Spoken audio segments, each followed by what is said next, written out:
Welcome to the Momentum Lifestyle Podcast, where we interview an inspiring, educational, and entertaining guest to help you build confidence, find balance, and live a life of impact. We'd like to thank our sponsor today, Be Spunky. Now, Blake, Janelle, and myself have been using their Reboot product for well over 6 months now, and it has been life-changing. I found myself recovering faster, having way more energy throughout the day, and honestly feeling just more jacked up as a man. And this is because Reboot is clinically formulated to support healthy male hormone levels, providing stress relief, improved strength and stamina, enhanced drive, and overall well-being. Be Spunky Reboot contains a proprietary blend of 10 natural and organic herbs and active ingredients that are renowned for helping men to enhance physical and cognitive performance, improve stamina, energy, and endurance, optimize testosterone levels, support healthy reproductive function, support cardiovascular function, relieve stress, mild anxiety, irritability, relieve tiredness, fatigue, support healthy sleep patterns, and support healthy body weight. So as you can see, it is a must-have product for all men. So head to their website, bespunky.com.au, that's bespunki.com.au, and use the code MOMENTUM to receive 10% off all Be Spunky products. Emile, or the Dragon, as you are known. How are you, mate? I'm good, Dill. How are you, buddy? Great to be here. I'm very well, thank you. I'm very well. Thanks for joining me today, mate. Now, how did a boy from Long Thuggy make his way to Performance by Design, but before that, make his way all the way to Canada?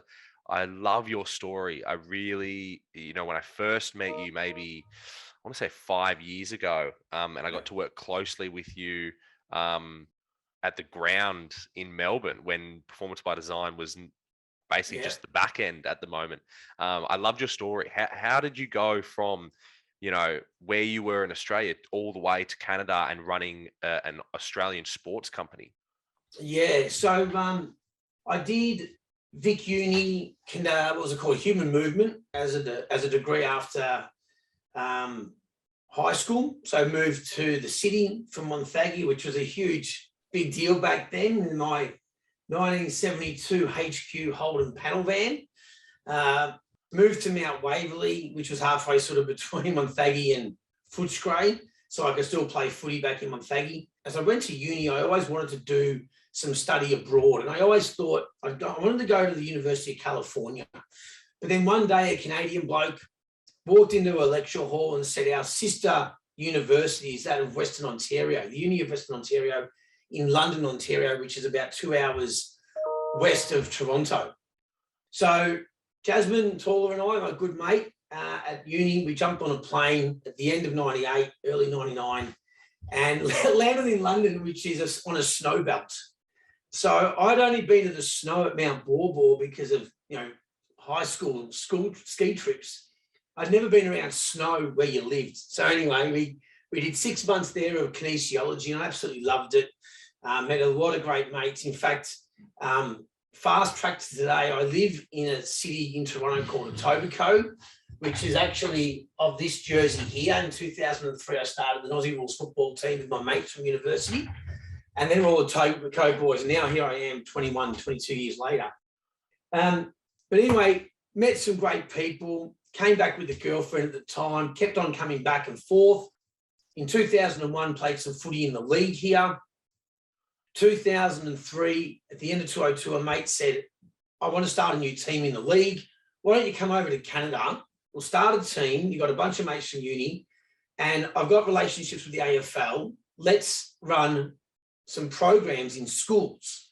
He'd been doing some summer camps and challenged me to do some work in schools. I grabbed about 2,000 redundant Auskick packs from the AFL, took my panel van to the underground, filled it up with footies, backpacks, CD-ROMs, poster books, stickers, and caps, because Simpson lost the sponsorship. I shipped them over and then started calling schools with a big hockey bag full of footies. Called it Auskick Canada. Got to the budget rent-a-car day one, thinking this is going to be great, let's do this. I was only 23 or 24 at the time, and the lady behind the desk said, Emile, you're not 25. You have to be 25 in Canada to drive a car if you're an international person. Oh, wow. So I got my bag of footies, walked down the road and caught a cab at the time because I was there in a rush.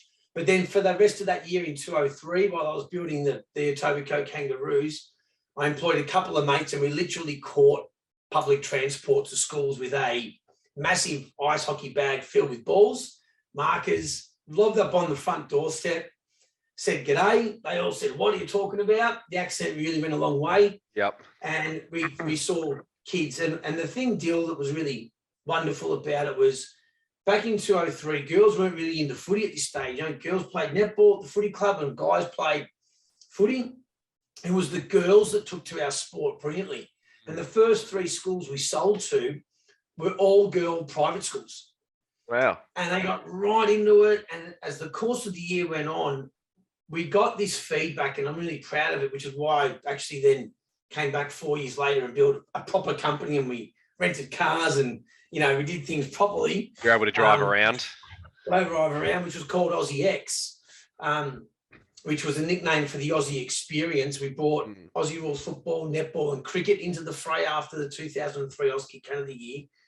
But the enjoyment and the feedback we got from the children that were non-sporty, the ones that didn't want to get active in phys ed, if they were in grade 9, they were only there because they had to be. If they were there in grade 10 or above, they were there because they wanted to be. But before grade 9 in Canada and North America, you had to do phys ed.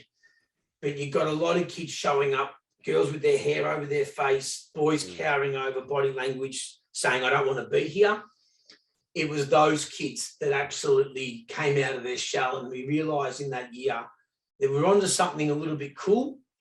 Came back to Australia in 2004, school teacher at Kew High School, but never really lost my passion and desire to do something with this thing that we'd sparked in 2003. So long story short, then 2008 came back, turned the business into Aussie X.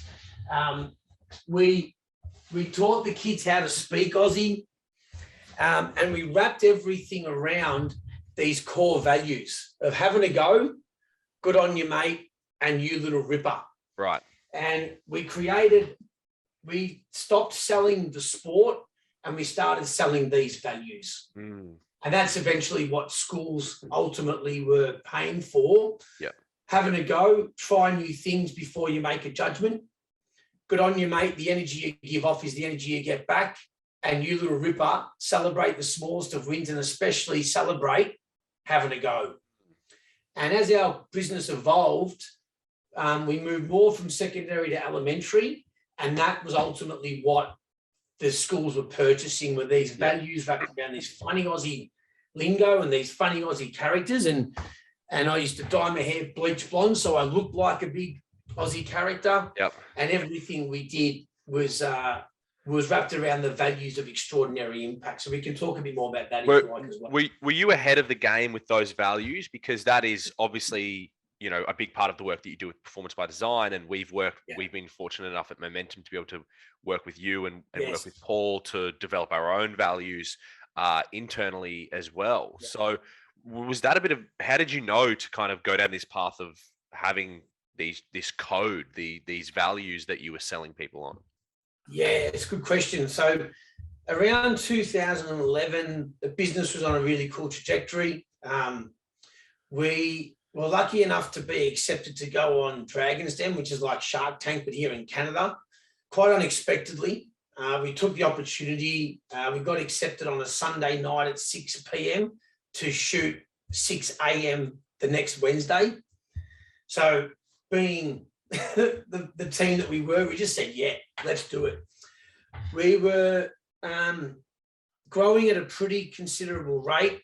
I felt like we'd gone from 5 or 6 people, certainly single digits, to 30 really quickly.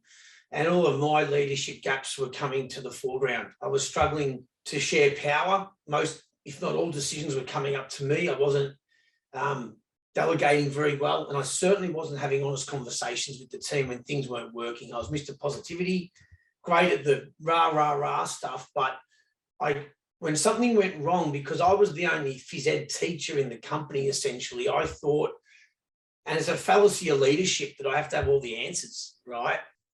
So we went on air. We shot in May, but we didn't go to air until November. And usually what happens when you go on air, that's when the world sees you and things can get pretty exciting and real. Luckily, I'd been tracking Gerard Murphy's work, and his work with the Geelong Cats in Aussie Rules football, and your father's work with the Sydney Swans, and this empowerment model in our sports system that your dad brought to life with the Swans, and this concept around open, honest conversations about performance with any other member of the team, which we now call Real Talk at Performance by Design. So I'd always wanted to bring that work to my company, but luckily Gerard had left the original company, moved to England. I had a mutual friend. In fact, he married my drama teacher from high school, tiny little town of 5,000. So it was quite serendipitous. Flew Jez over about 1 week before we went to air. And in that one day, November 1st, 2011, I'll never forget it, the experience he took us through, we created our values of extraordinary impacts. We created our behaviours that lived extraordinary impact. We practiced real talk. We understood our personality profiles better. I got very deliberate feedback from the team that, we love your energy and positivity, but can you get out of our way and stop doing our job for us quite directly? And how did that impact you? Mate, it was just, I still get a visceral feeling thinking about it, because after that, we sat down, we had a glass of wine with Jez, because then the next day we worked with the Boston Pizza marketing team, who we sold to quite unexpectedly. And I went, wow, that was cool, because the process that we take leaders through is first to identify from that draft version of the code that you create, what are you doing well? What do they want you to keep doing? What behaviors are they observing that they want you to keep doing? And when you get that first, then, okay, now here's the areas of growth. Here's what we want you to keep doing, but then stop and or start doing. Yep. You're really primed and ready, because now you've actually got context for the conversation. These values and these behaviors is what we have defined as what's want to get us to a high-performing organisation.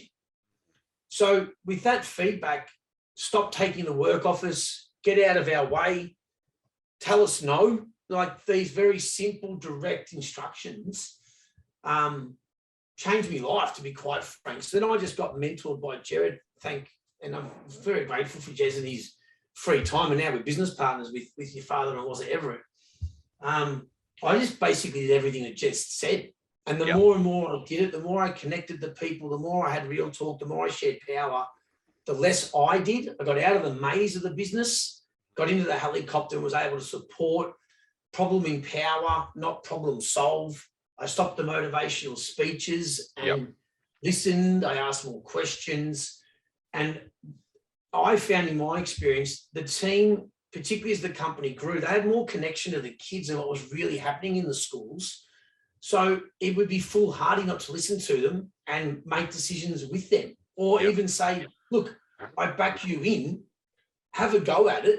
And if it doesn't work, come back and we'll workshop it, but go have a go. And then funny enough, about a year or so later, when Jez came back for a review, we had created these for the kids. And then Gerard came back and did a review and he said, look, we live extraordinary impact. We say it a lot. We use it as our reference point for conversations. But those 6 or 7 behaviors we created, we don't really refer to them too much. And then he, I think from memory, grabbed one of these footies and he's like, well, what's this?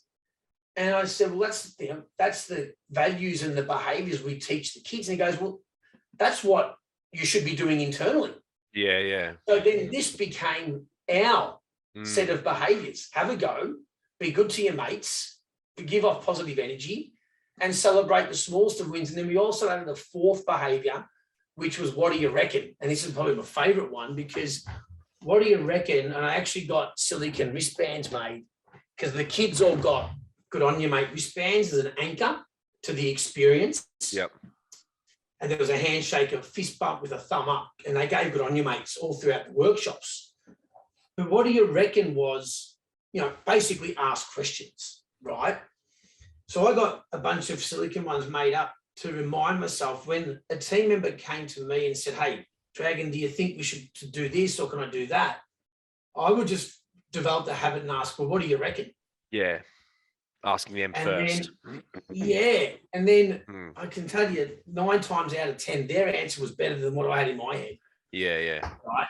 And as the leader of Aussie X, what was the path that you were going down without Jared? Like if the values weren't set up and the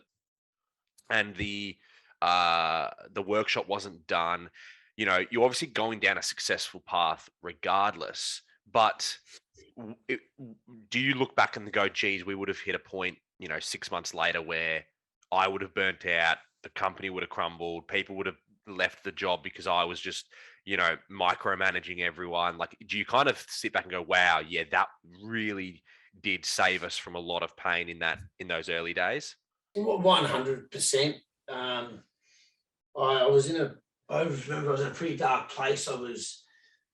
My voice is pretty gravelly now as well, but it was worse back then because I'd go to say things and it would get stuck here.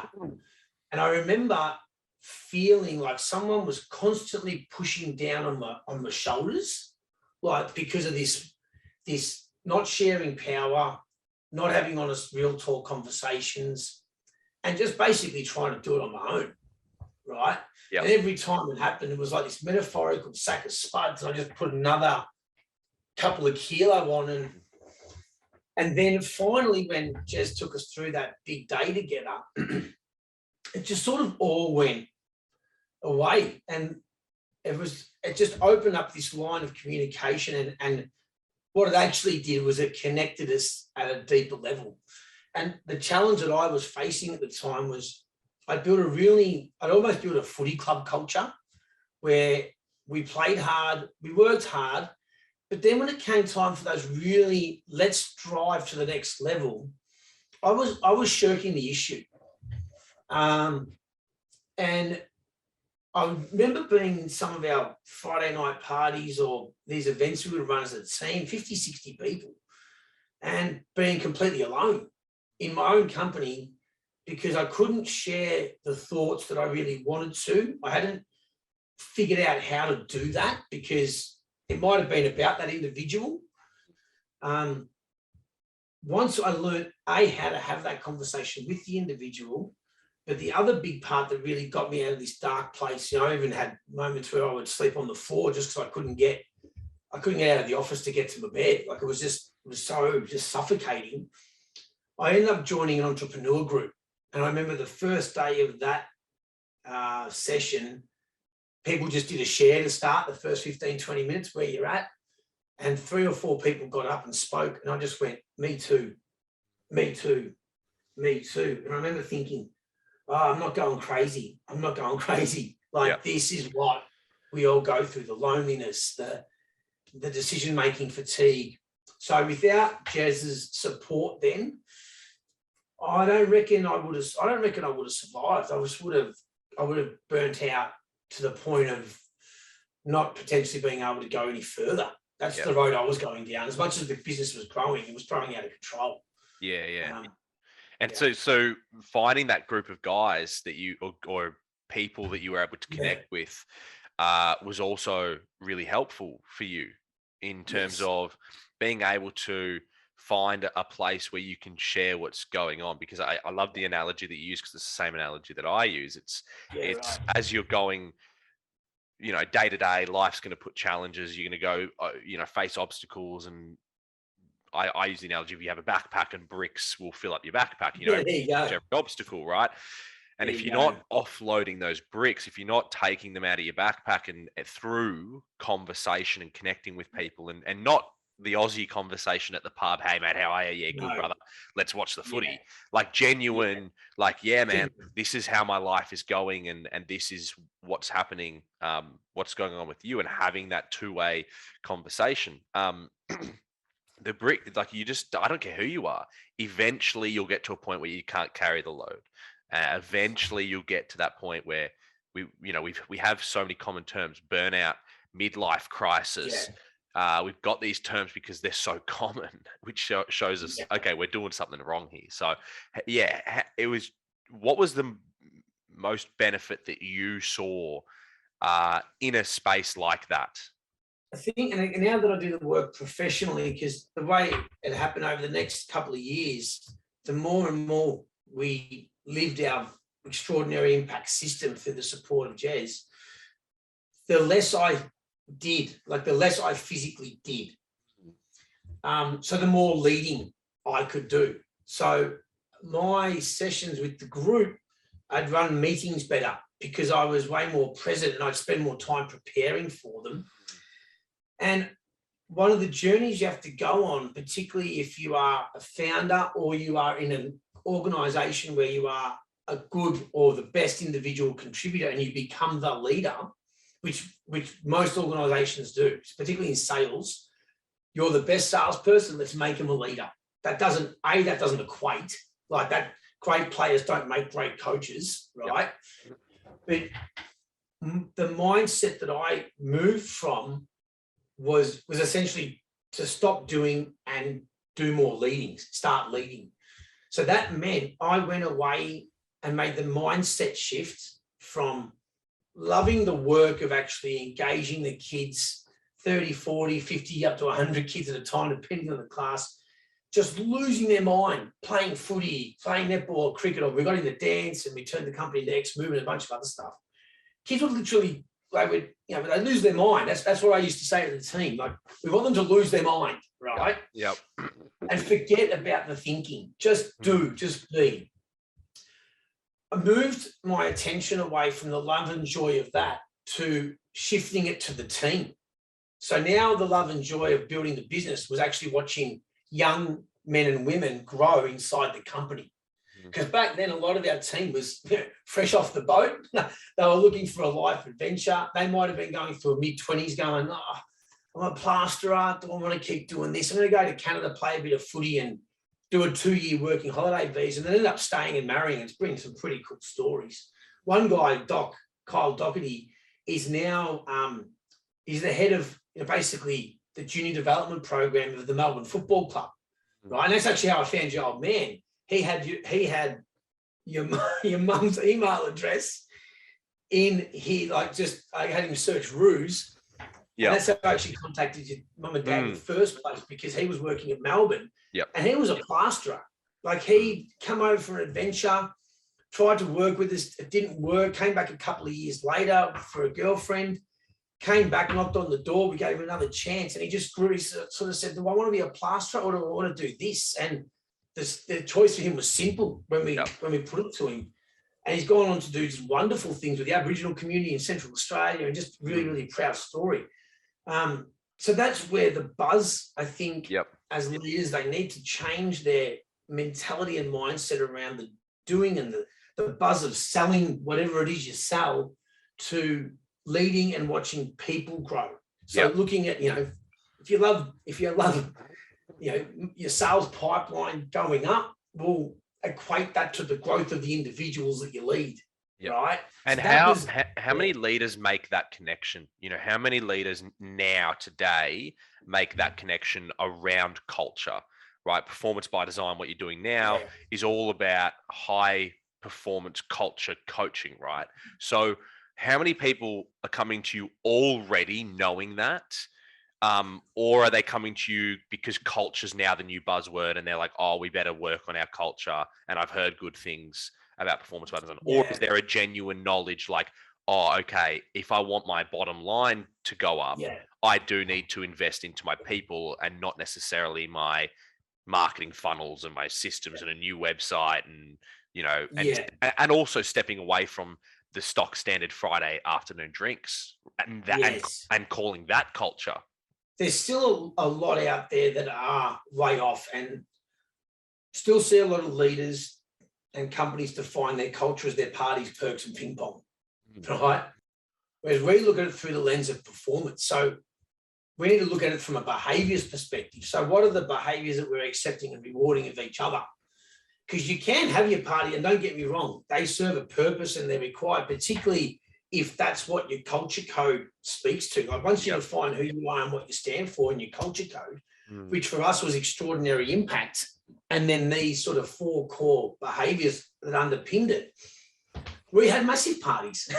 Friday nights were absolute riot. Like hard days work, the kid, by Friday afternoon, particularly in the summer of Toronto, from sort of April through to October, it's bloody hot and humid. You'd come in and we would party together.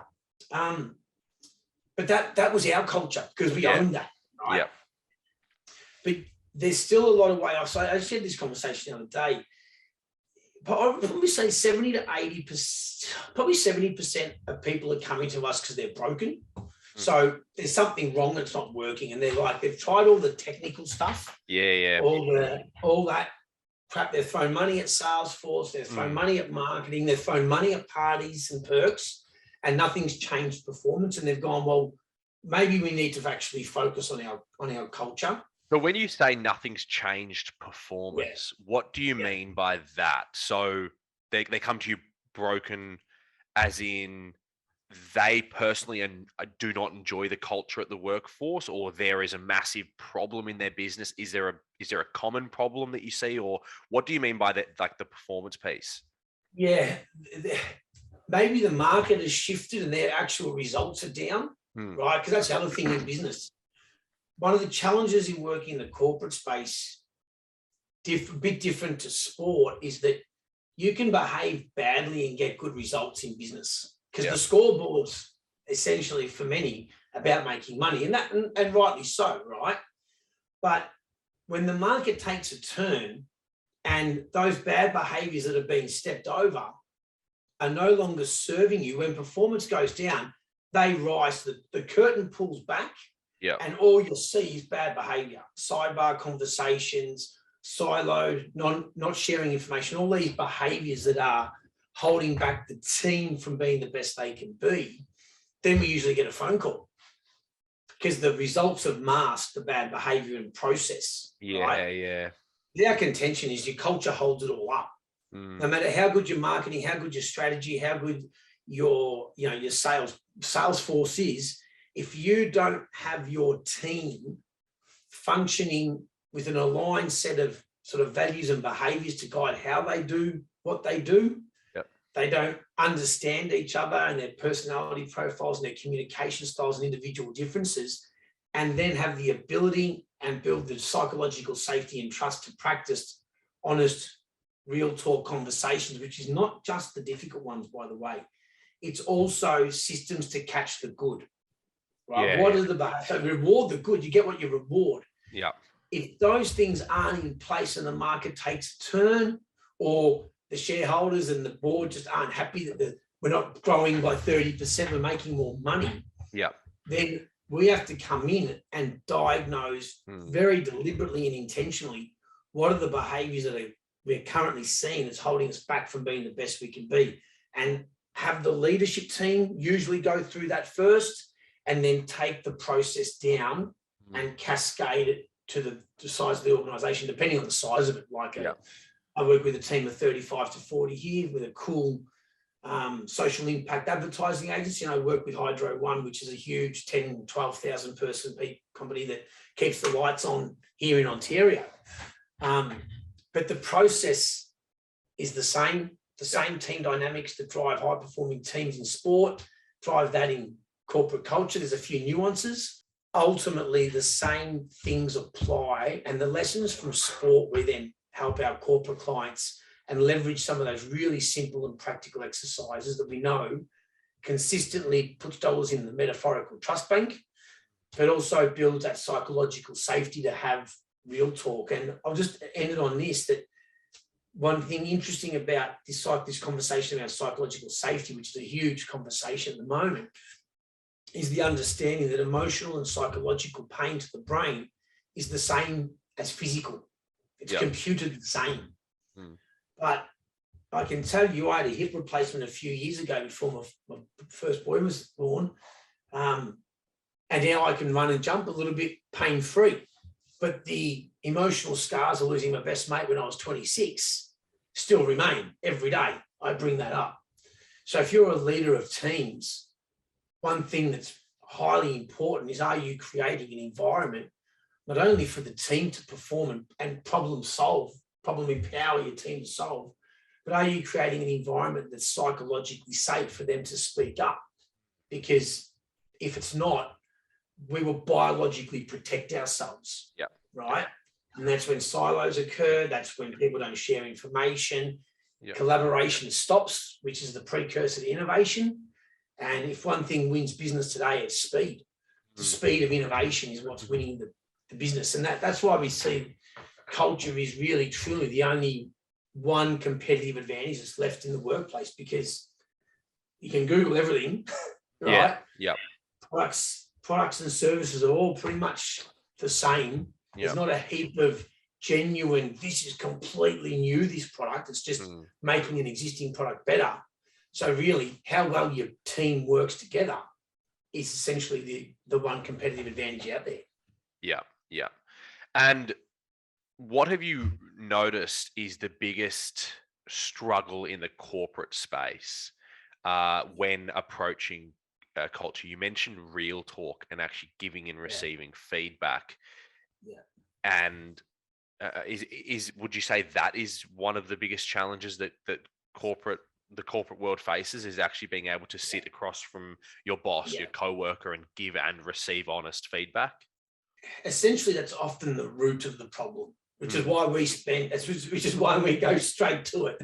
Yeah. Right. Like that's, if you put the purpose of our company is to take the chance out of culture, right? And we want to do that because we want to optimize the team's performance. We want to get the best out of the team. Yeah. But almost underneath that is we have to enable real talk. Because I don't know a heap about advertising. I certainly don't know anything about engineering and electricity. Yeah. Right? So never would we give advice or recommendations on how to build a tower to keep the lights on, right? Yep. But we will help teams sit in that, generally that awkwardness, that uncomfortable situation, and create that safe space for them to speak their truth. And as I said earlier, don't get misconstrued for 1 second. This is not just, hey, put a person out the front and let's tell them everything they're not doing right. Yeah. This is, hey, we love you for this, mate. Keep doing this. And to be the best you can be for the team, we as a collective would like you to consider stopping this behavior and starting that. The short answer to the question is that is the root of everything, right? Okay, and a lot can be solved. When we've had situations where 6-7 years of a dysfunctional relationship can literally be overturned, because usually there's a couple of things going on. There's an expectation reality gap. One person's expecting this, but they're getting that. And that can be the leader and looking at a team member that they lead and not getting what they want. But there's also the individual looking at their leader going, well, I'm not getting the training and the mentoring and connection I need to do my job well. Yeah. Closing that expectation reality gap is essentially what we do. But the other part that I've learned through this journey is assumptions. Assumptions kill almost everything. Yeah. So when you hold the space for people in a group and teams of people to have honest, real talk, catch the good and areas for growth, assumptions just get eroded. And I won't have that experience where I'm like, I thought back in 2010, you said this. No. I was in agreement with you. Oh, I must have been having a bad day. Because we're all in different parts. Yeah. Like it could be the afternoon and we're fatigued. We've been up since 5 and we're trying to run an Ironman triathlon. So we're tired by 4 o'clock. Other people are high on caffeine at 4, right? Yeah. So the communication piece is so important, isn't it? Yeah. It's huge. Yeah. Oh, so for the leaders, what do you recommend? What's the starting point for leaders out there? Yeah. Well, to even go back to the last question, the other thing, if real talk's the root of the issues, and again, we also get 30 to 40% of our clients coming to us going, we're at a 7, approaching an 8, we're on the right trajectory. We need an edge. We want to go to an 8 or a 9 out of 10, right? So we love working with them because we're not necessarily fixing too much. We're just starting to tweak the 1%ers. Yep. But to go back a step there, for leaders, it does start at the leadership team level. So if there's a bit of advice for a leader out there who's struggling a little bit with, real talk or direction together, alignment, all that stuff, it actually starts with mum and dad, starts at the top. And so a lot of our engagements actually start with the primary leadership team to go through our process for 3, maybe 6 months, depending on the size of the organisation. So they start to role model the right behaviours so that when we take it to the team, they're already in a strong foundation. So they're role modeling. Yep. And I can tell you, even without doing any actual work with the next levels down, you can see considerable improvement from the team simply by making the leadership team stronger and more aligned. So we might debate in the boardroom, but when we leave the boardroom, it's the one message, right? We're going in this direction. Because if there's one thing that destroys company culture, it's lack of leadership alignment. Yep. Full stop. Yeah. As in like the cohesion within the leadership group. Yeah. There's a quote by Jim Collins, who's we're a massive fan of, almost the godfather of modern day business and research. Both good to great, great by choice, built to last. What's he say? Leadership, success is 1% vision and 99% alignment. So the teams that went from good to great in his research, it wasn't this stellar strategy and this, vision that's just godly and everyone gets behind. Yep. It was the ability for the leadership team to stay aligned through the adversity. Okay. Right?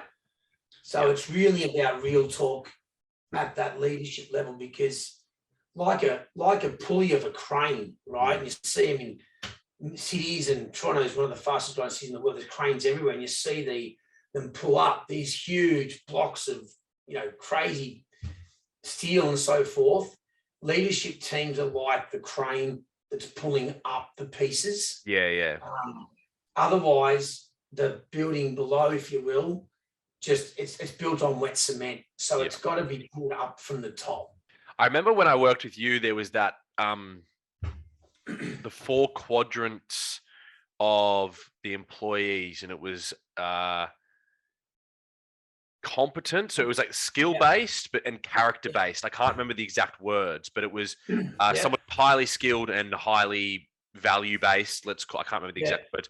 Someone that was low in skill but high in value based. Someone that was low in value, low in skill, and nobody wants that bloke. And then high in skill, that's right. high in skill, high in values. And I was watching a Simon Sinek talk maybe a couple months ago. He used that quadrant as well, and he was saying the Navy SEALs will take the low in skill and high in value in character over the high in skill, low in value. That's the Navy SEALs, and he uses the same thing. He's like, that's the Navy SEALs, the highest performing team in the world. And I really like that. So what can the individual do? What can the employee do? What can what can they do if they're a part of a team? At the end of the day, it does. You want your leaders to be you want them to be competent. Right? They've got to know their stuff, right? So that's an absolute given. What they're also saying is a lot of leadership is derived by character. Now, so if competency is have the skills to get the job done and get the results, particularly under pressure, and character is doing what's best for the team under pressure, which will show up in behaviour. You want your leaders to be a good, healthy dose of both, right? But what will often win essentially more dollars in the trust bank is if you behave in a way that is best for the team, particularly under pressure. Yeah. because you can work on your skills. You can get better essentially at writing copy, or writing a TV ad or a script. But the values and behaviors that hold you up and how you show up as a teammate, your father speaks this really well. Do you bring energy to the team? Yep. Do you lift them up and supply energy? Or do you take energy from the team? Because you can get really high performing individual contributors, particularly in sales, who treat the client like a king and queen, but then come internally and treat their teammates poorly.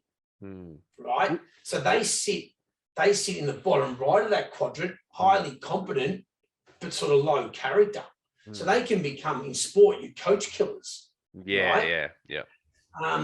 But we often don't get rid of them because they bring in money, or they get the job done, and they're either a brilliant designer or whatever they might be. Whereas if you've got high character, you do what's best for the team under pressure, but your competency is not so great, well, we know you can just train that person. And this is why you often see, and your dad's a bit of an anomaly, the champion player that he was, it's kind of rare for the first pick, the captain, never miss a game, to become a great coach, because playing and coaching the game are two very different things. And if you spent your whole career becoming a great player, he probably didn't have to work too hard to keep his spot, right? Yeah. And we see a whole bunch of back pocket plumbers in Aussie rules football. Sorry to use an Aussie term, but for the Aussies out there, they'll understand that in Aussie rules. A lot of those back pocket plumbers that had to fight tooth and nail just to make the team, train hard, do everything right off the track, eat well, they become great coaches, even though they were maybe only a 75 out of 100 player. They're a 95 out of 100 for character. And they understand what it takes to. That's right. Yep. Yeah. I nickname it the Gretzky myth. Wayne Gretzky's the greatest ice hockey player of all time. And when he got into coaching, he was Mr. Cool on the ice. You win a cup and you didn't even see sweat, As a coach, I think he fell into the trap of like, why can't you just do what I do? Oh, water bottles on the ice, and his career I think he got 4 years with the Phoenix Coyotes, but probably 2 years too many because he's Wayne Gretzky. He got the extras. Yep. The same goes for a lot of sports. It's the character. So if you want to, put your name up in lights as an individual, sure, do your job and do it well. But what are you doing that helps and optimizes your teammates? So you play your role and you support your mates to play their role. Yeah. That, I would say, would get you a lot of attention. And one simple way to do that is potentially go to your positional leader and say, look, there's a new team member who's just joined. Would you mind if I mentor them? I've been here for 3 years. I think I know the job pretty well. Jane just come into the organisation. I see that you're pretty stretched, right? How about I take Jane under my wing, and I'm prepared to do a little one-on-one with her every couple of weeks and make sure she's cool. Perfect. That's leadership. That's showing initiative, all those positive leaderships, and doing what's best for the team, particularly if that leader's under pressure. That's dollars in the trust bank. Yeah. As you were talking about that doing things for the team mentality, I was thinking, I kind of went on a tangent in my own mind around the change in culture from maybe 3 or 4 generations ago to now in no longer having career roles, right? You would go to an organization out of high school or college, and then you would work there for 40, 50 years, get your retirement and finish. And now we see our generation, my generation and downwards kind of going 2 years here. All right, next thing, 4 years here, next thing. Now, is that a sign of poor culture having a high turnover rate, or is the high turnover rate that I've just described, culturally speaking, causing or making it a lot harder to create good culture? Yeah, it's a bit of a chicken and egg conversation, isn't it? I mean, we would say it's a culture thing, right? Like, there's so much evidence out there. People, this next generation, the Gen X and Gen Y, ultimately we want to do great work with great people. And I've got some wonderful stories of a client at the moment who is, a bunch of their developers are trying to get poached by big other companies, quite a significant amount more money. And they're going, look, I'm not interested. I'm staying here for this culture. Mm. So we would say people are jumping around, irrespective of their generation, because they're looking for belonging. They're looking for a place where they feel that they're appreciated, that they're psychologically safe. Remember, we're biologically wired to look for danger, to keep ourselves safe. 5 times a second, our subconscious is running a script. Am I safe? Do I belong? Is there danger here? So as leaders and culture, so sure, your parties, perks, and ping pong play a role, but more so an inclusive environment where their voice is heard, and a healthy environment where teamwork flourishes. You're not going to leave a team where you're loving life for 30K more when the person next to you are just in battle with them. You're not leaving them for that. The jumping around is a cultural issue, and we're still seeing a lot of leaders spend money on shit that doesn't matter, because they're not listening to their team effectively and making team-based decisions, values-based decisions with their team. And then they crack it and go, these young millennials won't work. Well, you haven't created an environment for them to perform, because we know that millennials want a sense of purpose, want a sense of belonging. And because there is the freedom to move, right? You can go get another job. You can work from home and sell Amazon products online. That opportunity that was not there 2 generations ago is there now. Plus technology, young people are particularly very adept. I always say to my older leaders, if you're not listening to your new people coming in, you are wasting a lot of innovation, because one thing we know about millennials is they know how to get from A to Z way faster. They skip B, C, D, E. Why? Well, I can do it in the press of a button. I can't remember who said something like that. I think it might have been Gary Vee in one of his 8 million videos. Says he loves talking to lazy people. He's like, because the lazy, he's like, the lazy person will get you the quickest and easiest to possible, because they don't want to do the work. They don't want to go and do, but they're like, hey mate, why don't we just do this? And you're like, oh wow, that's a good idea. So I thought that was a really interesting take on lazy people. I think leaders essentially, and we sort of talk about this a bit, the great leaders have become facilitators. And that was definitely my journey in Aussie X. I would rock up to meetings and I would just be devoid of opinion and go, right, here team, we know that this part of the program is not extraordinary impact at the level that the other parts of the program are, because we're getting that feedback. What do you reckon we can do to make it more EI? And then not put the 2 cents in. This is a huge mistake that we see a lot. Don't put 2 cents in. Guys, we've got a problem. Here's what I reckon. What do you reckon? Oh, your idea sounds pretty good. Like, withhold, get real curious and become a facilitator inside your own team. And what that actually does in turn, which is a bit counterintuitive, is you end up getting to work on the stuff that really lights you up, that you're really good at. And in the whole Aussie X journey into PBD, 2.5 years into running our extraordinary impact system through Jezza support, in one of our feedback sessions, the team effectively kicked me out of the company. Said, look, you've been doing this work with some mates in your entrepreneur group. Why don't you start offering it to other corporates? Because we know you can do it, and it's actually larger sums of money, far greater margins. We've got the kids program humming. We don't really need you anymore.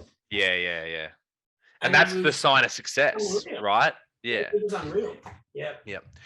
So back to that, when we're talking about turnover, I can't remember off the top of my head what the figure is, but the cost cost to a business of retraining someone as well. So again, when I'm thinking about how you put a dollar figure on culture, right? Mm. How do you guys, or sorry, how much of your sales process is trying to translate culture into dollar value for the company? Because again, there's a lot of statistics where you could probably Yeah. you guys probably have some great resources now. Again, it costs your business $20,000 when a person leaves, retrain them, spend a month where they don't know what they're doing.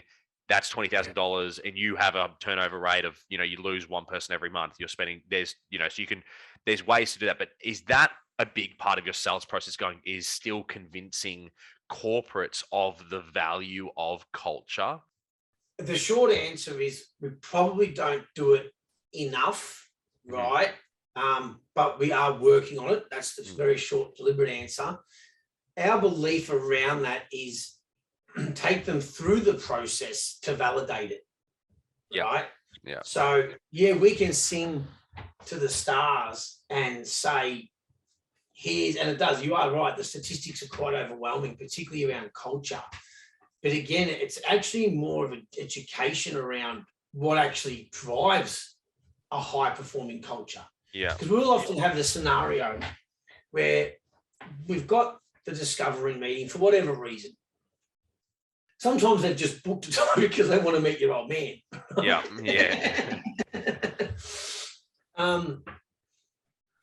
And so there's an education piece around what drives performance from a culture definition perspective, and debunking the parties, perks, and ping pong, and it's about behavior. So our discovery process is not so much around throwing statistics at them as it is about understanding where they're at. I'm a firm believer, and we are a firm believer, that selling is understanding them better than our opponents and our competitors, if you will. Because really, a person where there's a transaction made, it's a transaction of trust. I'm choosing you because, again, the widget, the products and the services, like there's better CRMs out there than Salesforce. Salesforce's culture wins. There's better streaming services than Netflix, but Netflix have a different culture. They do things differently. So it's more for us around understanding the individual, where do they position themselves today from a culture and performance perspective, and then listening deeply to them. And then when we do essentially present and or pitch the program design to them, it's based on serving their needs. We're doing this and this process because you spoke to this. So we're going to spend a bit extra time understanding different personality profiles because we have a sales team that are just trying to ram it down everyone's throat. And that might work with 30 to 40% of the market, but we're leaving a lot behind. So let's do a bit more work on understanding individual differences. And we're going to work on this extensively to eliminate your sidebar conversations. So for us, it's more about understanding than it is about selling. I think, though, we can probably do a better job of maybe putting that out into our marketing. And I know that we're on that journey right now because there is some considerable research coming out, particularly through COVID. I think COVID has accelerated an understanding for the corporate world that culture matters. We still don't think that people truly understand what it is and how you actually build one that drives new business results. Yeah. Is it about finding companies that are more focused on their individual purpose or impact versus just making money? It's like that. It's like language matters, right? I want to make as much money as I can versus, I want to impact the most amount of people I can. Now, if I impact the most amount of people I can, as a result, I'll make more money. So is it kind of also about that, where the language matters and the businesses and what they're trying to do matters? Because I'm curious, have you guys ever come into a company and gone, the leaders are so far, they are like so far away from actually wanting to do this work that we can't help you because you guys aren't there yet. Like, you don't have the internal drive to do it. you are focused solely on making money and that is it, and you don't have the purpose impact in place. Yeah. Because leadership is not motivational speeches and problem solving, it's role modeling and problem empowering. Yes, if we do not see that leader through our discovery process, or even after maybe a day of working with the team, has the language of I, not we, and will not role model those behaviours that the team have defined as important, we will always say we choose the client, not the other way around. Yeah. And in our journey of sort of 4 years as a PBD team, but even longer for Jared and I in particular, we've sacked quite a few clients. We've just said no. No matter how good we facilitate and how much buy-in we get from your people, if we don't think you as the leader are going to role model and actually give this the just desserts it requires, and the commitment and showing up differently and actually wanting to change, then they're just wasting their money. And also our reputation can go with it, because when it doesn't work, we fall into the bucket of every other organisation where everyone complains that that culture thing doesn't work. And the language is important, the I versus the we. Leaders that look at culture like a project or a campaign, that's a huge giveaway, right? We're going to go on this 3-month journey. At the end of it, we're going to land on our culture code and our purpose, values and behaviours. At the end of it, we go, oh, God, thank God that's over. All right, what's the next project? Yeah. Like, if they aren't grasping some real basic, those fundamentals, we started with clients and said, thank you, but no thanks. We've gone through the discovery and just not called them back. Absolutely. Yeah. There has to be a will, desire, and a language around we, and an understanding that this is not a project. This is building a intentional and relevant system. And really that's a very intentional meeting cadence and structure within that consistently creates a safe environment, consistently enables people to build strong relationships with each other internally, and time to practice real talk so that trust is built and it becomes a caring place to work. We still drive performance, but we do it because we care about each other and the team, and we care about improving, right? And sure, then let's throw some bonuses in there, but reward people and build your system wrapped around your code. Some companies don't do parties, perks, or ping pong because that's not what they stand for. Some do it way too much, like I used to with Aussie X, and blow all your profits. But you make a lot more money when you get clear on who you are and what you stand for. And understand each other better internally, because your internal culture becomes your external customer service. I've never seen a strong internal team start to treat the client poorly. But we get a lot of work because we treat the client well, but each other poorly. And then actual time to train and practice feedback. Mate, that's great. I love that. I love all of it. I want to end on a quick summary from you. How do you describe culture? What is culture? Our definition is it's the behaviours that we accept and reward of each other. So in 2 simple sentences, you get what you reward, or you get what you tolerate. Emile, thank you so much, mate. I appreciate the conversation. Absolutely, mate. I've always got time for you and you boys at Momentum. Thanks for tuning in this week. As always, if you enjoyed listening, please leave a review, give us a shout out across socials, or share with a friend so that we can continue to share these incredible conversations with more and more people.